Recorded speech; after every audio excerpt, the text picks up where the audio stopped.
Hi everyone, and welcome back to my channel. This is She, Her Literate, and today I'm going to be talking about healing fiction, and specifically, welcome to the Hyunam-Dong Bookshop by Hwang Bo-Reum.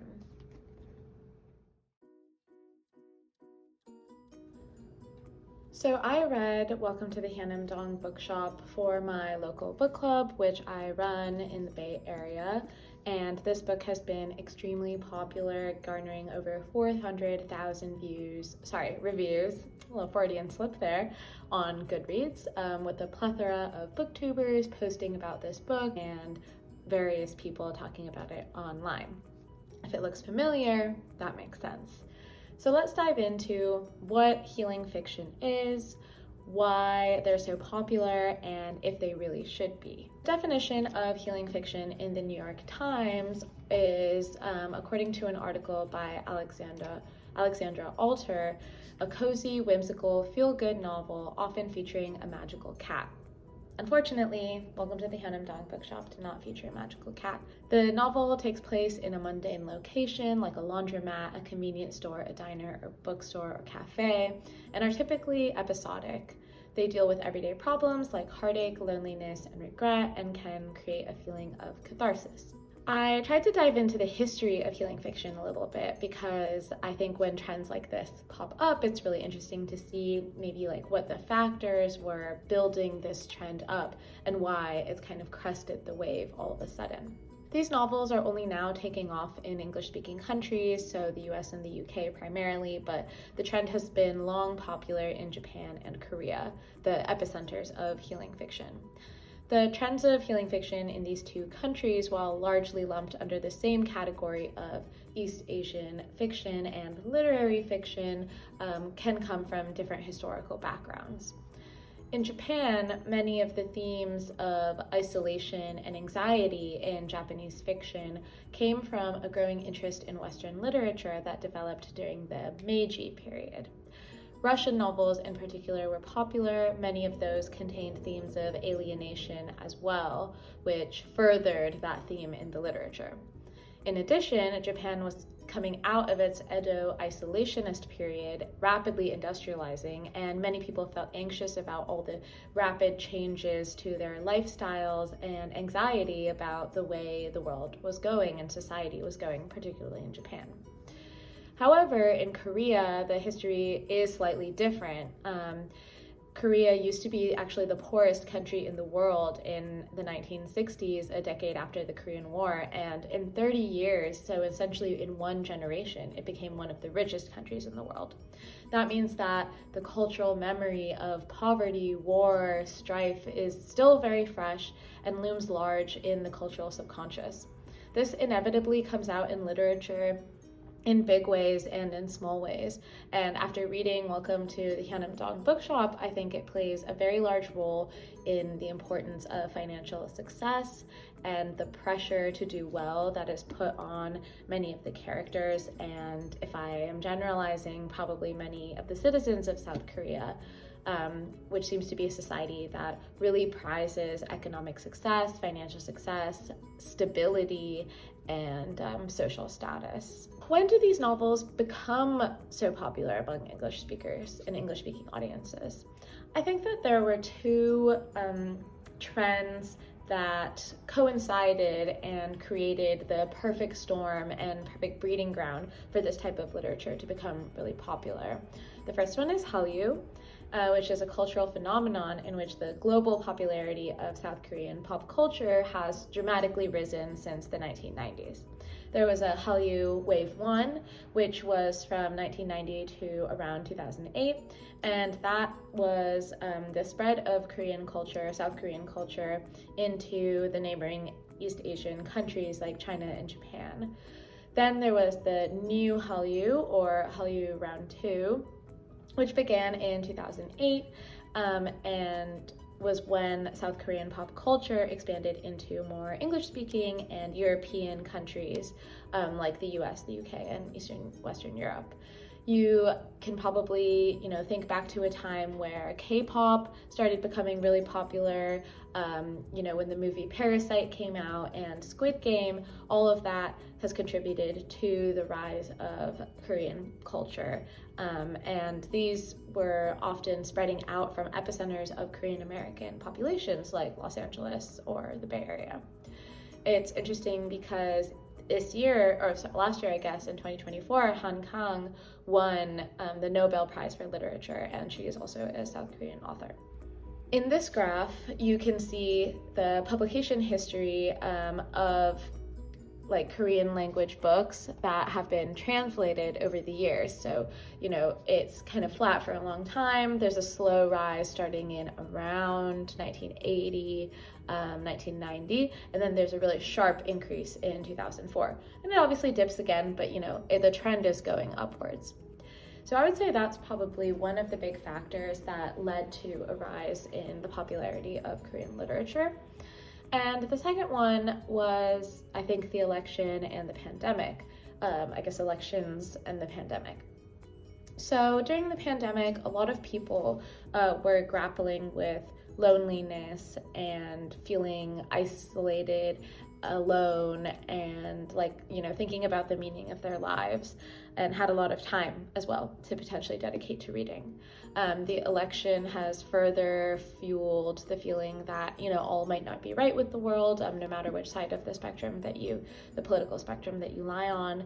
And I think this combination and unease that people of the younger generations, I guess also my generation, not that old, are feeling, has led to a rise in soothing media being consumed. I think some of that is, we saw a boom in the Great British Bake Off being watched during the pandemic because it was just so soothing and harkened back to a time where everyone was polite to each other. The biggest problems in their lives in that TV show were whether they used the right type of flour or measured out their butter correctly, etc.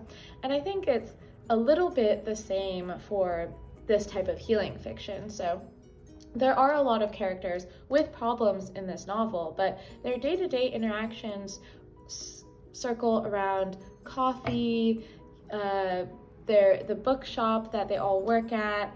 They finish their day, they all eat the Korean side dishes together and drink beer, things like that create a pseudo sense, a parasocial sense of community, if that's something that we're lacking in our lives, and this type of soothing routine. Say that Welcome to the Hyunam-Dong Bookshop is not the only book of its genre. So even if this one does not look particularly familiar, you might be familiar with examples like Days at the Morisaki Bookshop, Hyunam-Dong's Smiley Laundromat, The Miracles of the Namiya General Store, and many others. And you can see that all of these have the place name in the title and are definitely marketing themselves in this genre just by dint of being very similar to each other. And these are all Asian language books, primarily Japanese and Korean, that have been translated into English. Something that I think is really interesting about healing fiction is that it also delves into a lot of problems that these characters are facing. But I have some issues with that. Something that I find interesting about these types of books is that they try to create this soothing reality, but they also try to delve into problems that the characters are facing.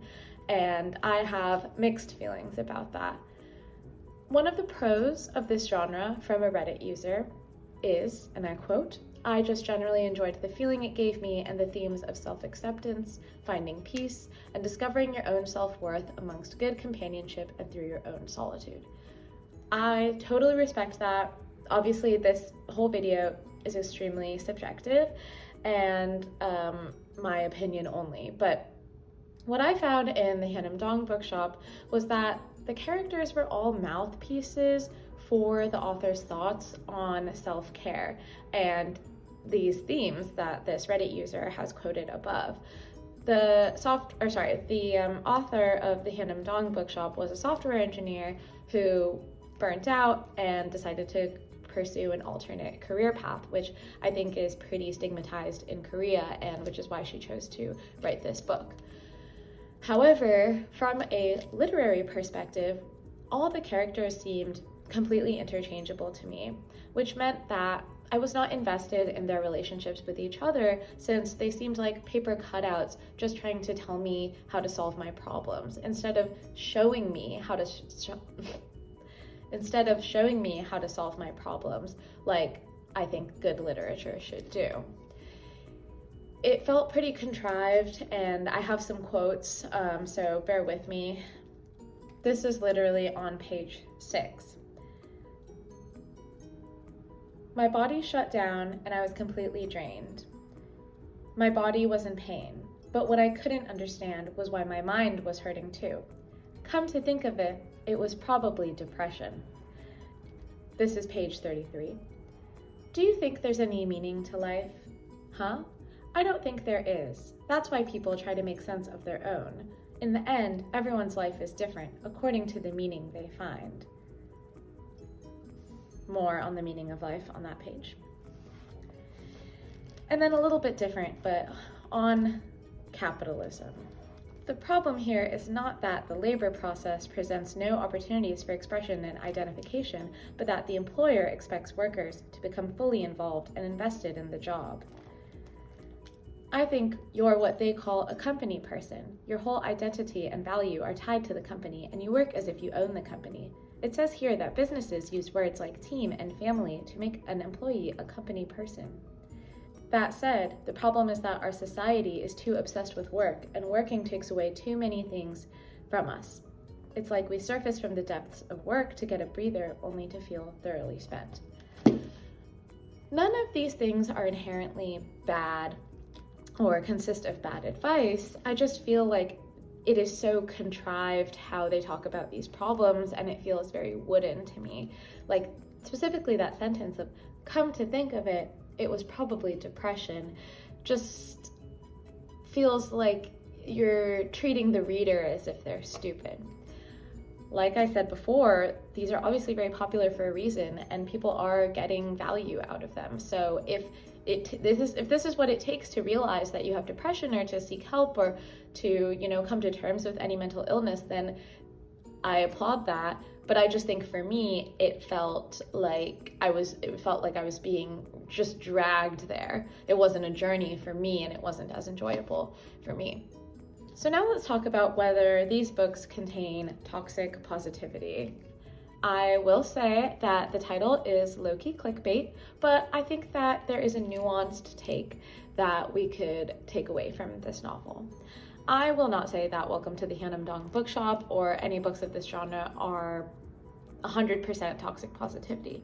I read this for my book club, and a lot of people really enjoyed it. They found it soothing, healing, etc. It did what it was supposed to do. But I found that a lot of the advice given in this book fell a little flat for me. I have 2 examples offhand.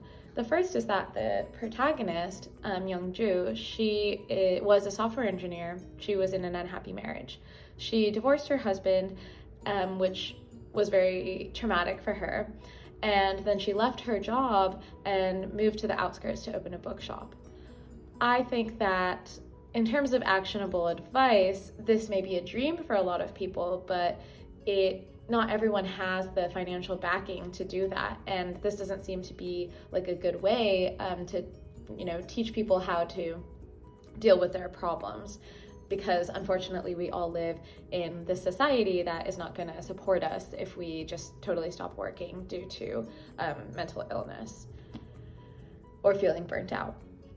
The second example that I have is, and I couldn't find this quote in the book, but there is a part where she talks about the dark thoughts, which I came to understand as her depression or anxiety, and how they tend to invade when she's feeling stressed.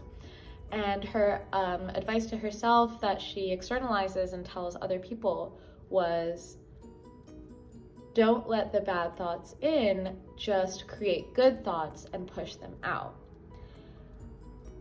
I think that is definitely toxic positivity. I looked up the definition of toxic positivity, which was the dysfunctional emotional management without the full acknowledgement of negative emotions, particularly anger and sadness. Socially, it is the act of dismissing another person's negative emotions by suggesting a positive emotion instead. For what it's worth, I will say this does not happen often in this book. There are a lot of parts where the characters talk about just crying because you feel sad and just letting yourself go through those emotions. But what I'm wondering is if these books actually contain good advice for people going through these problems or going through mental illness. This is where I would love to hear your thoughts. Please feel free to drop any insights that you may have into the comments. And I want to know what you think about healing fiction, what it has brought to your life, and if you plan on reading it anytime soon. All right, thank you so much, and hope to see you in my next video, whatever that may be. Bye-bye.